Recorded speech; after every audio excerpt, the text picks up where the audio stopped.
आज मी तुम्हाला फक्त 1 वाटी तांदळापासून छानपैकी कुरकुरीत आणि मस्तपैकी असे हे भजी करून दाखवणार आहे। म्हणजेच तांदळाचे पकोडेसुद्धा तुम्ही याला बनवू शकता। म्हणजे याच्या अगोदर कधी खाल्ले नसतील कदाचित तुम्ही, हे असे मस्त भजे लागतात तयार आणि व्हायला तर इतके सोपे आहेत ना की झटकेपट तुम्ही कधीही याला बनवून खाऊ शकता। चहासोबत किंवा खोबऱ्याच्या चटणीबरोबर खूप भारी लागतात। तर चला बघूया आपण याला झटकेपट बनवायची कृती। तिकडे बघू शकता मी 1 वाटी तांदूळ भिजत ठेवलेला आहे। अंदाजे 3 तास मी तांदूळ भिजत ठेवलेत। नॉर्मल कुठलेही तांदूळ इकडे वापरू शकता, असं काही नाही की भारीवालेच वापरायचे, कुठलेही तांदूळ तुम्ही इकडे वापरू शकता। आता मी हे स्वच्छ पाण्याने धुवून घेते 2-3 वेळा। हे बघू शकता तांदूळ छानपैकी धुवून घेतलेले आहे स्वच्छ पाण्याने आणि 2-3 तास भिजत ठेवले होते, त्यामुळे चांगले असे फुलले गेलेत। आता मिक्सरच्या भांड्यामध्ये हे आपण तांदूळ थोडे थोडे घेऊन किंवा एकदम सुद्धा वाटण जमलं तर एकदम करून घ्या तांदळाचं। आता हे मी सगळंच काढून घेते याच्यामध्ये। हे असं थोडं थोडं करून याच्यामध्ये टाकून अगदी थोडं किंचित पाणी टाकून याचं वाटण करायचं। इडली डोश्याचं पीठ तुम्हाला तर माहितीच असेल, जसं वाटण करतो आपण तसंच करायचं आहे याचं वाटण। अगदी पातळ अजिबातच नको आहे। तर हे बघू शकता याचा थिकनेसपणा बघू शकता तुम्ही। जास्त याला पातळ अजिबात वाटायचं नाही, म्हणजे वाटता वेळेस पाणी टाकायचं नाही जास्त, कमी पाणी टाकलं की याचा थिकनेसपणा याच्यामध्ये तयार होतो। आणि सेम असंच आपल्याला हवे बॅटर, काय आपल्याला पकोडे बनवायचे त्यामुळे थोडंसं घट बॅटर पाहिजे। डोसे वगैरे असतं की त्याला थोडंसं पातळ बॅटरसुद्धा चालतं।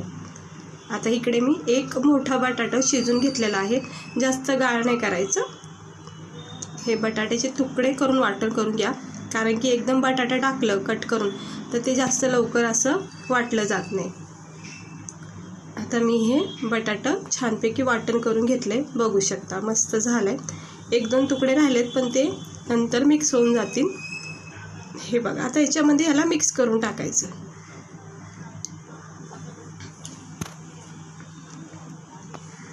हे सगळं जे आपण बटाट्याचं वाटण केलंय हे तांदळाच्या या वाटणामध्ये याच्यामध्ये टाकून घ्यायचं। आता हे सगळं व्यवस्थित टाकून घेतलंय। आता याच्यामध्ये आपल्याला काही असं विशेष साहित्य वापरायचं नाही, खूप सिंपल पद्धतीचे हे तांदळाचे पकोडे तयार होतात। चवीनुसार फक्त मीठ टाकायचं इकडे आणि त्यानंतर फक्त 2च साहित्य वापरायचे। कोथिंबीर टाकायची थोडीशी, अगदी जास्त नाही टाकायची। त्यानंतर थोडासा आपल्या पकोड्यामध्ये तिखटपणा येण्यासाठी 2च मिरच्या इकडे मी कमी तिखटवाल्या घेतल्यात। हवं तर इकडे थोडंसं तुम्ही लाल मिरचीचा कूटसुद्धा वापरू शकता। जर तुम्हाला स्पायसी खायला आवडत असेल तर मग त्यानुसार टाका। आता इथं छान फ्लेवर येण्यासाठी जिरे टाकायचे, जिरे खूप गरजेचे आहे, जिरे नक्की टाका। आता याला मिक्स करून घ्यायचं। थोडासा इनो टाकते आणि नाही टाकलं तरी पण हे भजे पकोडे फुलले जातात, पण मी थोडंसं टाकते कारण की काय होतं जास्त फुलले जातील मस्तपैकी। हे ऑप्शन आहे, नाही टाकलं तरी काही हरकत नाही। आता हे सगळं मिक्स करून घ्यायचं। हाताच्या सहाय्यानेच खूप छान असं मिक्स होतं हे पीठ।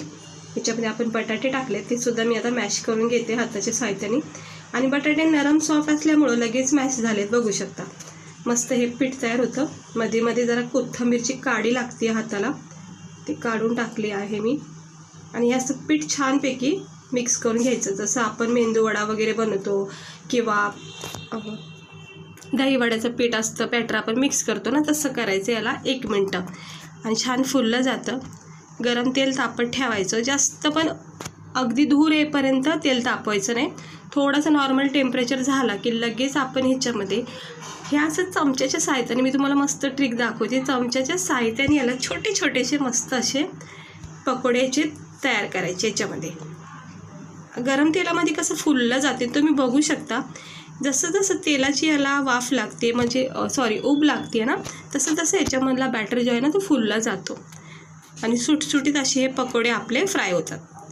हे चमच्याच्या साहाय्याने हे असं टाकायचं। हातापेक्षा ना तुम्हाला चमच्याने खूप सोपं जाईल, म्हणजे छोटे छोटे सेम साईजचे बनवले जाऊ शकतात। हे बघा आता मी हे सगळे टाकून घेते। हे टाकता क्षणी बघा कसे वाटतात, पण आता 1 मिनिटानंतर तुम्ही बघू शकतात इतके मस्त हे पकोडे तयार होतात, फुलून इतके छान होतात ना, काही टेन्शन नाही. खूप सोप्या पद्धतीचे पकोडे आहेत, मला तर खूप आवडलेत. आणि ज्यावेळेस मी म्हणजे बनवून खाल्ले होते ना, इतके भारी वाटले ना, म्हणून मी तुम्हाला ही रेसिपी दाखवते. नक्की ट्राय करा तुम्ही एकदा. हे असं जरा कढाईला पीठ लागले ते काढून घेते, नाही तर काय होईल, कढाई खराब होऊन जाईल. आणि मला असं आवडत पण नाही, असं पडलं ना काही बॅटर वगैरे तर असं वाटतं लगेच क्लिअर करावं त्याला. हे बघा कसे आपले हे पकोडे असे सुटसुटीत झालेत, फुलले गेलेत, तरंगत आहेत तेलावर छानपैकी. आपण फक्त चमच्याच्या साहाय्याने छोटे छोटेसे आपण हे तयार केले होते, पण बघू शकता त्याची साईज थोडासा इनो टाकल्यामुळं मस्त फुलले गेलेले आहेत. आणि इतके भारी होतात ना हे पकोडे. याला फक्त याच्यामध्ये क्रिस्पीपणा, रंग थोडा चेंज होईपर्यंत फ्राय करायचा. हे बघू शकता गरम तेलामध्ये छान असे फुललेले आपले तांदळाचे पकोडे म्हणजेच राईस पकोडे आपले तयार होत आहेत. फक्त आणि फक्त 1 वाटी तांदळापासून तुम्ही एक खमंग टेस्टी पकोडे तयार करू शकता. हे बघा अजून याला रंग तसा आला नाही जसं मला हवा आहे. हे असं आलटी पलटी करून घ्यायचं आणि मग थोडासा ह्याच्यामध्ये कडकपणा किंवा रंग चेंज झाला, लालसर रंग आला की मग काढून घ्यायचं. जास्त काय फ्राय करायचं नाही, नाहीतर काय होईल काढल्यानंतर आणि मग थोड्या वेळानंतर खूपच अगदीच कडक होऊन जातील, जे खातासुद्धा येणार नाही. म्हणून नॉर्मलच ह्याच्यामध्ये कडकपणा ठेवा. हे बघू शकता आता मी हे काढून घेतलेत. हे इतकाच रंग येईपर्यंत फ्राय करायचे. बघू शकता मस्त झालेत आपले तांदळाचे पकोडे. ते सगळे काढून घ्यायचे आहेत. हे सुद्धा काढून घेते. हे बघू शकता मस्त झालेले आहेत. आता दुसरा बॅटरसुद्धा मी सेम प्रोसेसमध्ये टाकून घेते. चमच्याच्या साहाय्याने चमच्याच्या खाली एक छोटासा प्लेट घ्यायचं, जेणेकरून काय होतं असं हे बॅटर सांडलं जात नाही कुठे. हे बघा तरी पण माझ्याकडून पडलंच जातं कढईवर, काय हरकत नाही. हे बघा असे छोटे छोटे, किंवा तुम्हाला मोठी साईज हवी असेल तर मोठे पण करू शकता, पण हे फुलले जातात म्हणून सुरुवातीला छोटे टाकायचे. हे बघा लगेचच 1 मिनिटामध्ये याच्यामध्ये कसा असं फुलून मस्त याची साईज वाढली जाते. आता सेम प्रोसेसने मी याला फ्राय करून घेते. तर झाले आहेत आपले हे सुद्धा पकोडे तयार. आता हे काढून घेते जाळीच्या सहाय्याने. हे बघा किती कुडकुडीत करकरीत असे झालेत. तर हे पण काढून घेते. हे बघा मस्त झालेले आहेत. किती सुंदर असे हे पकोडे आपले तयार झालेले आहेत. आता हे एक आपला टिश्यू पेपर घ्यायचा किंवा आपले ऑइल म्हणजे एक्स्ट्रा ऑइल जे असतं ना त्या पेपरवर हे होऊन जातं. आता हे बघू शकता मस्त गरमागरम हे तांदळाचे पकोडे, राईस पकोडे तयार झालेले आहेत. तुम्ही हे पकोडे कदाचित कधी केले असतील, पण नसन केले तर नक्की एकदा ट्राय करा. मी तुम्हाला खात्री देऊन सांगते इतके छान लागतात नाही खाता वेळेस. म्हणजे आपल्याला इडली डोसा वगैरे खायची सवय आहे, पण त्याच तांदळापासून ना तुम्ही हे भजे वगैरे नक्की ट्राय करा. हे बघा ह्याचा क्रिस्पीपणा किती भारी झालेला आहे आणि इतकं सहजपणे होतात ना, काही टेन्शन नाही आहे. झटकीपट हे राईस पकोडे तयार होतात. गरमागरम जर खोबऱ्याच्या चटणीबरोबर तुम्ही याला खाल्लं ना तर बस, मी तर खात्री देते तुम्ही इडली डोसे विसरूनच जातात. इतकं भारी लागतात. चव याला खूप छान येते. जिऱ्याचा फ्लेवर खूप भारी लागतो याच्यामध्ये. हे बघा मी असं तोडून दाखवते तुम्हाला. हे बघा आतून बघा तांदळाचं पीठ आपलं किती छान बटाट्यासोबत मस्तपैकी फ्राय झाले आणि वरून जो क्रिस्पीपणा तुम्हाला दिसतोय ना तो खाता वेळेस तुम्हाला खूप जाणवण. क्रिस्पीपणानं आतून खूप छान असा नरम सॉफ्टपणा लागतो खाताना.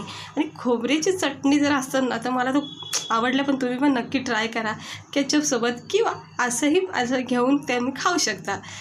तर नक्की ट्राय करा. इतरांनासुद्धा ही रेसिपी शेअर करा, म्हणजे त्यांनासुद्धा एक काहीतरी नवीन ट्राय करायला भेटेल.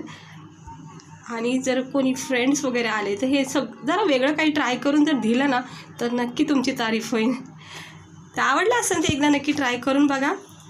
मस्त झालेले आहेत. गरमागरम असे बनवायचे आणि खायचे. छानपैकी नाश्त्यालासुद्धा तुम्ही याला ट्राय करू शकता. हे बघा मस्त झाले, इतकी छान चव लागली ना. झटकीपट बनणारा आणि झटकीपट संपणारा सुद्धा हा नाश्ता आहे. तर ट्राय नक्की करा. तांदळापासूनच, सॉरी मला पिठापासून बोलायचं होतं. फक्त 1 वाटी तांदळापासून हे नक्की ट्राय करा. भजे खूप तयार होतात मस्तपैकी. हे बघा मस्त झालेले आहेत. आपण हे कांदा भजे, बटाटा भजे हे तर नेहमीच खातो, पण जरा थोडे वेगळे काहीतरी ट्राय करायचं. ते तांदळा पकोडेसुद्धा तुम्ही खाऊन बघा. मस्त झालेले आहे. छानपैकी केचपसोबत घ्यायचे, खोबऱ्याची चटणी घ्यायची आणि याला सर्व करा. चला भेटते मी तुम्हाला पुढच्या व्हिडिओमध्ये.